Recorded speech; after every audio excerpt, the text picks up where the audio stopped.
My name is Jeremy Devins, and this is the Quiet Mind Astrology Podcast. And today we're talking about the new moon in Bharani nakshatra in the sign of Aries, and 10 ways that we can work with the themes of Bharani nakshatra going forward into this new moon phase. And if you want to go deeper into decoding your own birth chart, I'll be hosting another Vedic Astrology 101 course, Decode Your Birth Chart, live online, coming up very soon. So you go to quietmindastrology.com/101 and join now at the discounted rate, the early enrollment rate. So quietmindastrology.com. This is a really cool program that I've done for many years now. It's very popular, and we'll go into how to decode the planet, signs, houses, and nakshatras in your chart.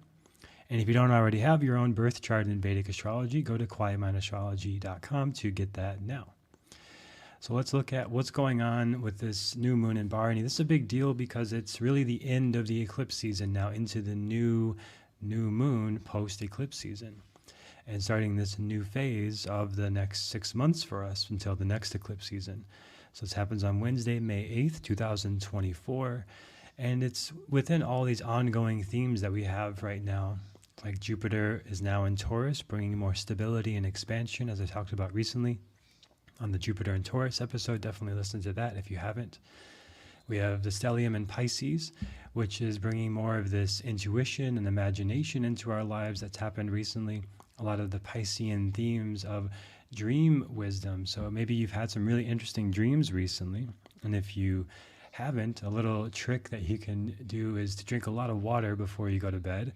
And then you'll need to wake up at some point. And usually when your body wakes up, it's like at the end of a dream cycle.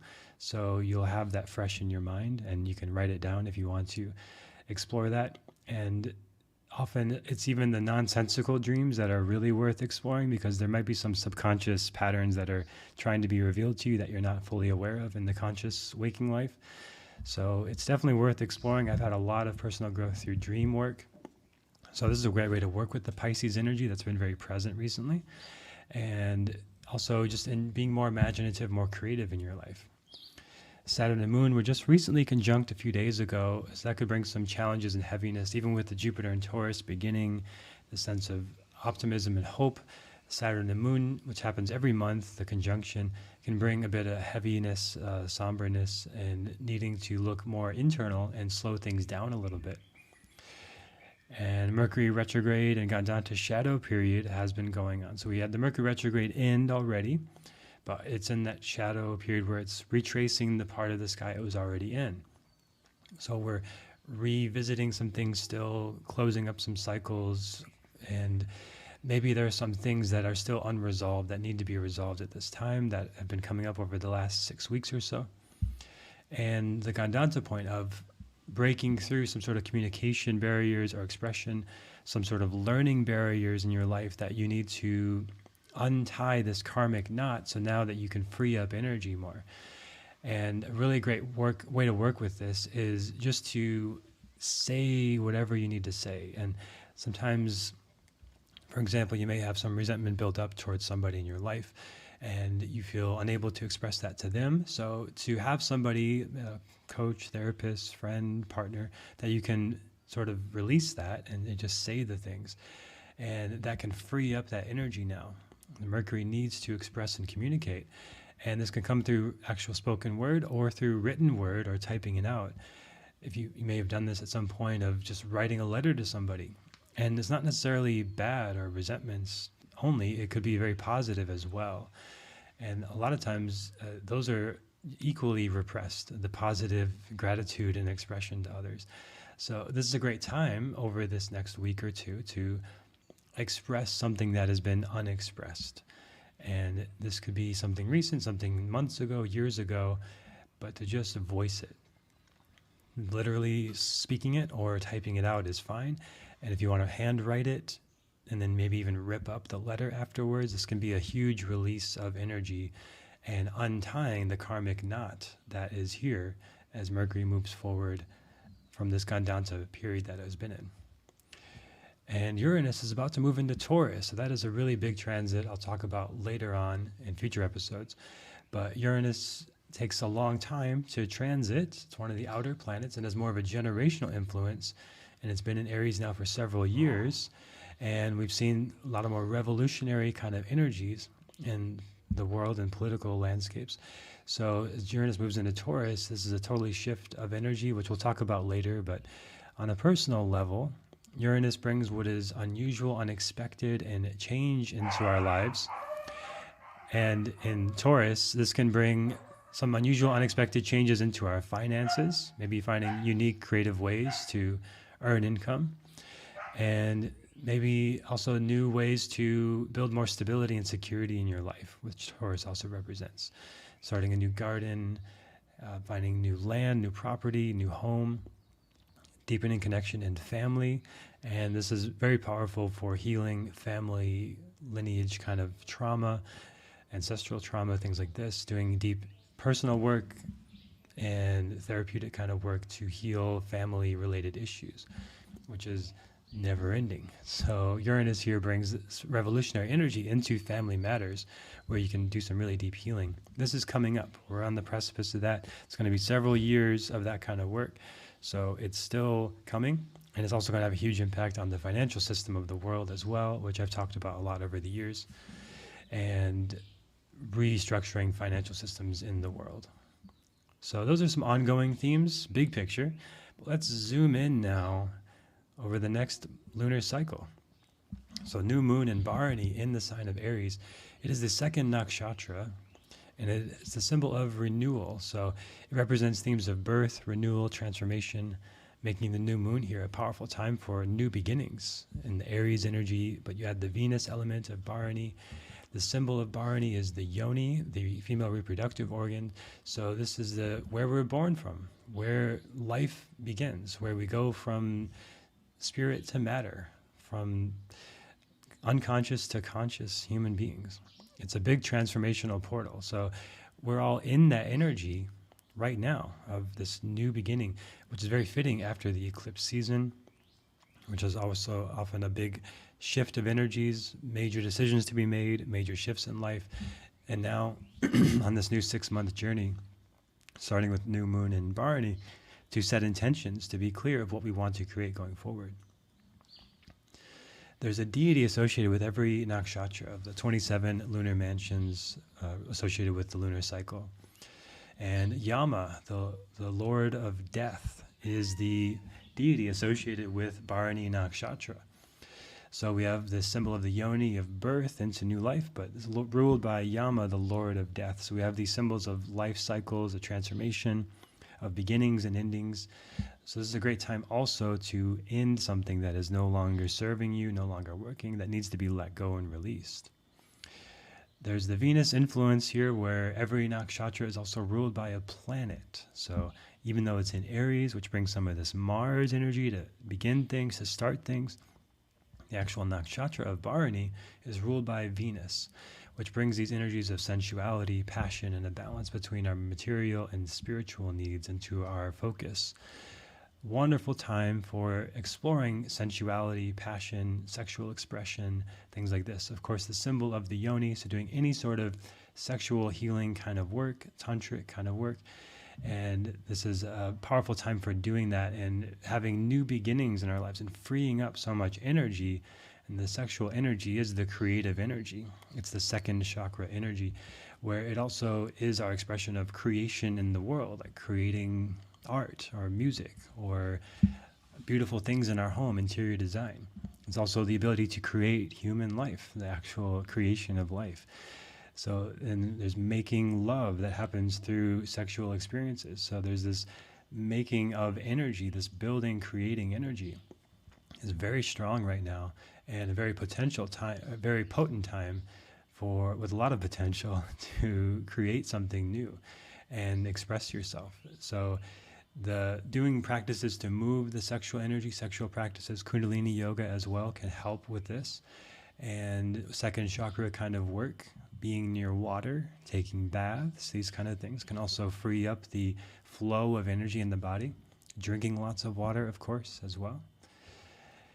Now, this is a great time for self-reflection, as the new moon, or Amavasya, as it's called in Sanskrit, is traditionally a period of introspection, making intentions and planning new ventures or life paths.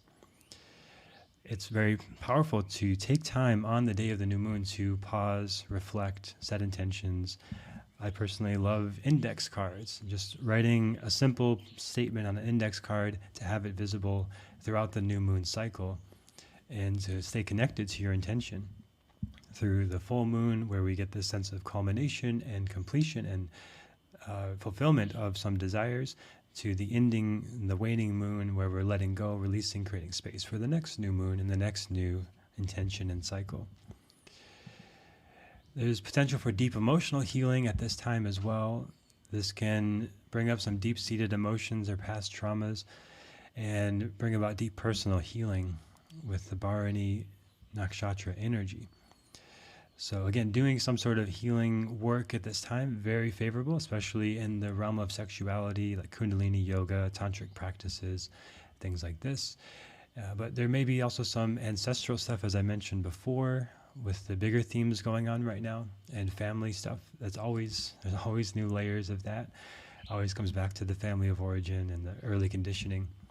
So really healing time. So doing healing practices can be wonderful. Body work, yoga, meditation practices, spiritual practices, breath work, I think is a very powerful one, of course. And there's more creativity present with this energy. Great for engaging in creative and artistic endeavors, art, beauty, beautifying things, getting nails done, getting your hair done, getting some sort of makeover, improving your wardrobe. These are all very favorable things.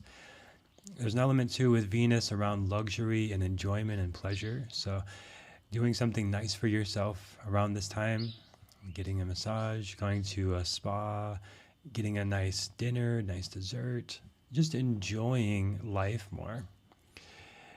Spiritual practices are very favored during this as always, but with the Yama influence, the Lord of Death and restriction and restraint and awareness of our mortality, practices like yoga, where we practice shavasana, practice dying and letting go every time, is a wonderful way to work with this energy.